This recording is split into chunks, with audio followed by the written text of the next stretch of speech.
The laughter echoed across the massive conference room like a sharp blade cutting through silence. Every executive at the polished glass table turned toward the man standing near the door. His work boots were dusty. His jacket carried faint grease stains. His hands looked rough from years of labor.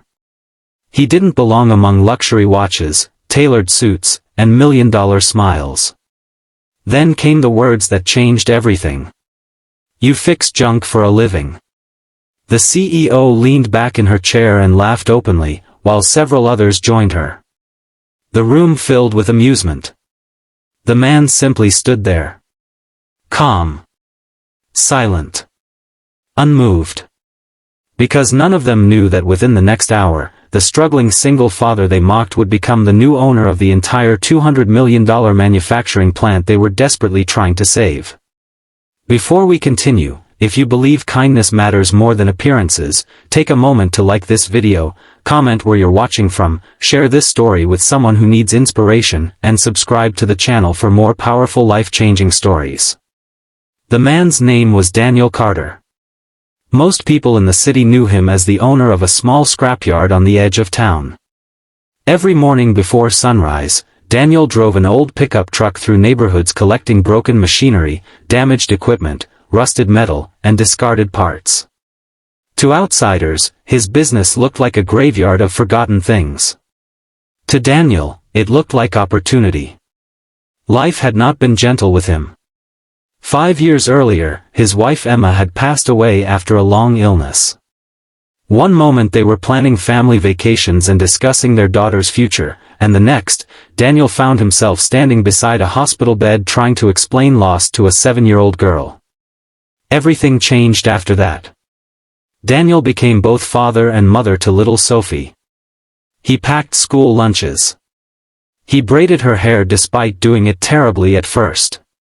He attended every parent meeting. He worked 16-hour days and still found energy to read bedtime stories. Many nights he fell asleep sitting beside her bed because he was too exhausted to walk back to his own room. Money was always tight. Bills piled up. The truck broke down frequently. Some months Daniel wondered how long he could continue. But he never allowed Sophie to see his fear. Whenever she asked if everything was okay, he smiled and said yes. Because that's what parents do. They carry storms inside themselves while trying to give their children sunshine. Unknown to almost everyone, Daniel possessed something far more valuable than money. He had vision. For years, while collecting discarded industrial equipment, he studied manufacturing systems. He repaired machines others considered worthless. He learned how factories operated. He read business books late at night after Sophie fell asleep. He quietly became an expert. But nobody paid attention. After all, he was just the junk man. At least that's what people thought. Meanwhile, on the opposite side of the city stood one of the largest manufacturing plants in the region. For decades it had provided thousands of jobs. Its towering buildings stretched across hundreds of acres. Its products were sold worldwide. And its CEO, Victoria Reynolds, was celebrated as a business genius. Magazines featured her. Television networks interviewed her. Investors admired her. Yet behind the polished image, disaster was approaching. Poor decisions. Expensive acquisitions. Growing debt. Declining productivity. The company was losing millions every month. Executives desperately searched for solutions. One day the board announced they were seeking buyers and investors to prevent complete collapse. That news caught Daniel's attention. Most people laughed when they heard. Who would want to buy a failing industrial giant drowning in debt? Daniel saw something different. He saw valuable infrastructure. Skilled workers. Reparable systems. Unused potential. He believed the plant could recover. Over the years, Daniel had quietly invested every extra dollar he earned. He purchased neglected assets. He restored abandoned equipment. He acquired property nobody wanted. Slowly, patiently, year after year, his wealth grew. Not because he chased status. Because he understood value. And now he was ready. The board scheduled meetings with potential buyers. Daniel submitted his request. The executives assumed it was a mistake. A scrapyard owner interested in purchasing a manufacturing plant? Ridiculous. Still, regulations required them to hear proposals. That was how Daniel found himself standing inside the conference room that morning. The moment Victoria saw him, she made assumptions. She saw work boots. She saw rough hands. She saw grease stains. She never bothered seeing the man. As Daniel presented his analysis of operational inefficiencies, several executives exchanged amused glances. Yet his observations were precise. His recommendations were detailed. His understanding of machinery exceeded that of many engineers present. But pride has a way of making intelligent people foolish. Victoria interrupted repeatedly. Dismissed his ideas. Questioned his qualifications. And finally delivered the line everyone remembered. "You fix junk for a living." The room laughed. Daniel remained calm. Because he had spent his entire life being underestimated. After years of struggle, insults no longer had power over him. What mattered was truth.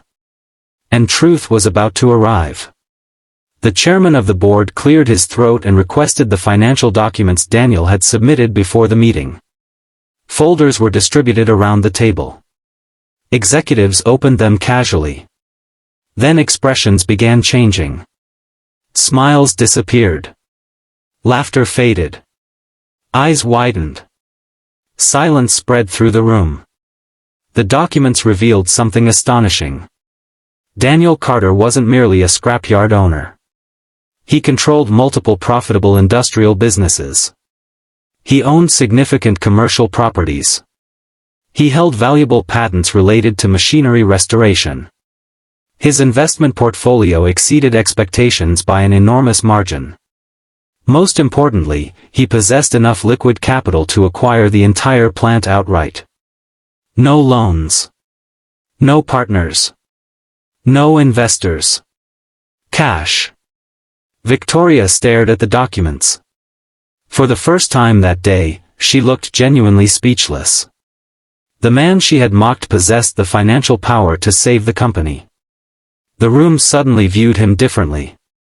But Daniel noticed something important. Their respect wasn't for him. It was for his money. And that saddened him. Because character should matter before wealth. Not after. Over the next several weeks, negotiations continued. Daniel visited every section of the plant. Unlike previous executives, he spoke directly with workers. Maintenance teams. Machine operators. Custodians. Security guards. He listened. Really listened. Workers shared stories of ignored problems and wasteful management decisions. Daniel took notes. The more he learned, the more convinced he became that the plant could be saved. Eventually, the acquisition was finalized. The news shocked the entire business community. Headlines appeared everywhere. The local scrapyard owner had purchased a $200 million manufacturing plant. People couldn't believe it. Reporters rushed to interview him. Social media exploded with reactions. Many called it impossible. Others called it miraculous. Daniel simply returned to work. Because attention had never interested him. Results did.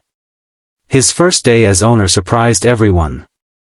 Employees expected luxury renovations, expensive executive offices, and dramatic announcements. Instead, Daniel arrived before sunrise carrying a toolbox. He spent hours walking the factory floor. Inspecting machines. Speaking with technicians. Learning names. Understanding problems. Workers noticed something unusual. The new owner treated everyone with respect. Whether someone managed a department or cleaned a hallway made no difference. Every person mattered. Every role mattered. Every contribution mattered. Then came the difficult decisions. Daniel eliminated wasteful executive expenses. He redirected resources toward equipment upgrades. He invested in employee training. He repaired neglected systems instead of replacing them unnecessarily. Many experts criticized him. They claimed his methods were outdated. Too practical. Too simple. Daniel ignored the noise. Because practical solutions often outperform expensive theories. Months passed. The transformation began slowly. Then momentum grew. Productivity increased. Costs decreased. Worker morale improved dramatically. For the first time in years, employees felt hopeful. Families who depended on those jobs stopped fearing layoffs. The community noticed. Local businesses benefited. Economic activity increased. The plant wasn't merely surviving. It was thriving. Meanwhile, Victoria Reynolds struggled with the consequences of her mistakes. After the acquisition, she lost her position. Many people celebrated her downfall. Daniel didn't. He understood something most people forgot. Success and failure can happen to anyone. Humiliation teaches lessons. Compassion changes lives.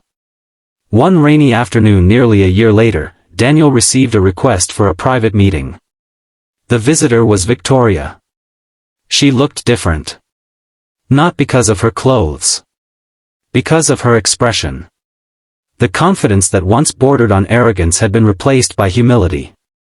Life had taught her difficult lessons. As they sat across from each other, neither mentioned the conference room. Neither mentioned the laughter. Neither mentioned the insult. Some wounds don't need reopening. Victoria acknowledged her mistakes and admitted she had judged him unfairly. She confessed that she had measured people by appearances instead of character. Daniel listened quietly. Then he forgave her. Not because she deserved it. Because carrying bitterness would only burden his own heart. Forgiveness set both of them free. Years later, the plant became one of the most successful manufacturing operations in the country. Thousands of employees built stable futures there. Families purchased homes. Children attended college. Communities prospered. And at the center of it all remained a man who never forgot where he came from. Daniel still visited the scrapyard. Still repaired old equipment. Still taught Sophie that value exists where others fail to look. One evening, as father and daughter stood overlooking the factory lights stretching across the horizon, Sophie asked how he had stayed strong when people laughed at him. Daniel smiled. He remembered every rejection. Every insult. Every door that closed. Every person who underestimated him. Then he looked at the thriving plant below. He looked at the workers heading home to their families. And he realized the answer had always been simple. People can laugh at what they don't understand. But they cannot stop what determination eventually becomes. Before we reach the ending, I have a special request. Comment below with the words, "Never judge by appearances," if you believe a person's character is worth more than their clothes, job title, or bank account. Years after purchasing the plant, Daniel was invited to speak at a business conference. The audience included CEOs, investors, entrepreneurs, and students. Instead of discussing profits, he shared a different message. He spoke about dignity. About resilience. About seeing potential where others see failure. He reminded everyone that some of the world's greatest treasures begin as things others throw away. Broken machines. Struggling businesses. And sometimes even people. The audience rose to their feet. Not because Daniel was wealthy. Not because he owned a giant company. But because they recognized the truth in his journey. A single father who fixed junk for a living had shown the world something extraordinary.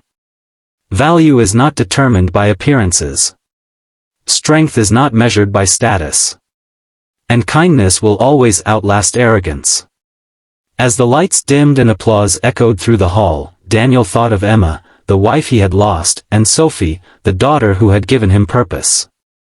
He realized that success was never about owning a $200 million plant. Success was building a life that honored the people you love and helping others rise along the way. And that, more than any fortune, was the greatest achievement of all.